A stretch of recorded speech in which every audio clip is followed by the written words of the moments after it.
That earlier this year you said something that was really interesting. You said, quote, I did a horrible job as a coach last year as far as building team chemistry and team culture, end quote. As I mentioned, you've been at this a long time. You've had a lot of winning that's on your resume, that a track record of winning. It'd be so much easier to put that blame on other people, but you took it upon yourself.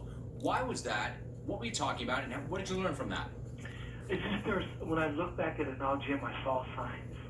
I've been doing it for so long, but and they're really subtle signs because even, last year we had maybe 4 games that we lost 2 games on the last play. We could have won more games. And so everything is there's such a fine line of winning and losing, especially for us. I think 50% of our games are one possession games. And so it's like a basketball team always coming back down to the last shot. And so with that kind of situation where we're always undermanned, you got to be a team first team. It can't be about you. You can't be selfish. And I saw little signs early on, but I kind of dismissed them or I didn't, address them. And when you start to lose a little bit early on, it just magnifies itself. And so the things that I thought I did a bad job, I have to learn the social media part because if you have guys in your team that are pretty strong on the social media part, they can drive a wedge in your team.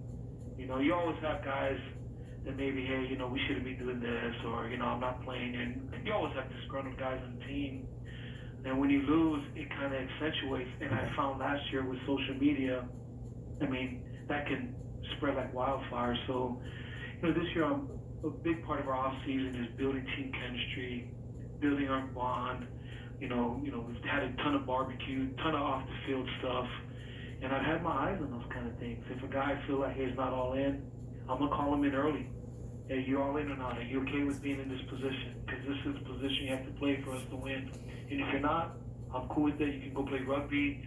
You can go play badminton or do something else. But if you're going to be on our team, you have to do your job and do it the best you can for us to be successful.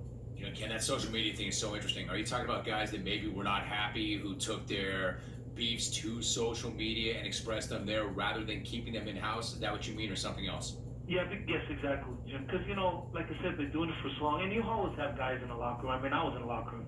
I used to complain, we're running too much, or, well, why are we doing this?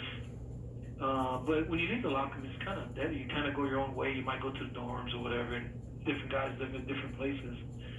But from a social media standpoint, if you got a person that's pretty powerful on it, he can continue to stay connected with other guys. And continue to keep, stoking that fire, so to speak. Like, man, this is messed up. Why are we doing this? Why are we doing that? And it just kind of, you just keep pouring kerosene on it. And so those are the kind of things that I've tried to make sure that we build our chemistry, make sure guys are bought in. It's not anything personal against anybody. It's about the team. And that's why Coach Belichick wins year in and year out, because guys who go there, it's all about doing their job. And you see other teams that probably have all this talent that they may not be successful because it's always about them, their shoe contracts or whatever the case may be. But in football, it's such a no team ESPN. sport. You better do your job to be successful. Ken, so well said. Like, you in your position as a coach and as a leader and somebody who's working with young men, I totally understand what you're saying. In my position as somebody hosting a show, I like to talk to people like you, and I like to talk to players who will come in and, can be candid and speak their mind.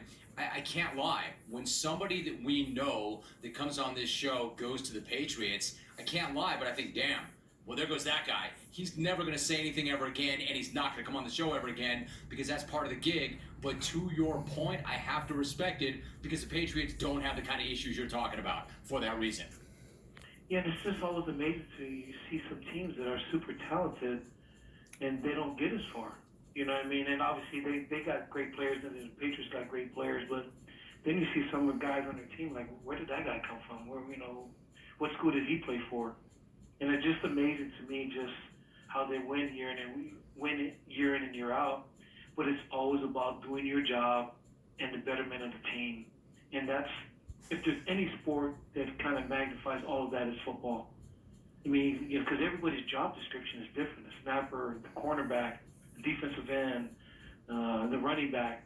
And if guys don't buy in, and if you just kind of do your deal, on defense, you're going to be a gap short, and you're going to coverage-wise, you're going to get exposed. Or in the run game, you're going to miss a linebacker.